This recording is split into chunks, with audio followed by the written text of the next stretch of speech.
Quick PSA to all Alfa Romeo 159 owners that have the redesigned model, which is from 2008 onwards. It can be easily identified with the inside climate controls, having the human over there and an arrow pointing directly. If your arrow is pointing the other way and there is no like a human drawn on, then it's a earlier model. So everyone that has a redesign or later, when you're changing your lower wishbone, always, and I can't stress enough, there is many good tutorials on YouTube that show how to change a wishbone, but they all show it for the pre-redesign model. And the thing is, they don't show you that when you are removing the wishbone, there is this sleeve, or they call it cone for some reason. It doesn't really look like a cone, but whatever.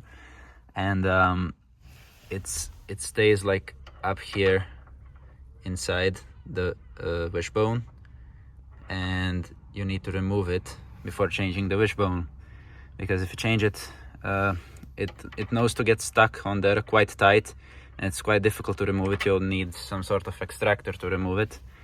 But if you don't remove it, this will drop out and you won't be able to you may kill yourself. That's the problem, like, because this will drop out and this will disconnect and everything else disconnects and the wheel could drop and you could die. That happened to me almost. Luckily I managed to notice that this thing dropped before I went on a trip. So be careful. You can follow all the tutorials on YouTube. They show quite of a good procedure, but make sure to remove this from the wishbone before you put the other one in, because this part is not available. I'll have to go to a blacksmith, I guess, to make me a new one. So yeah, messed up, but yeah, stay safe out there.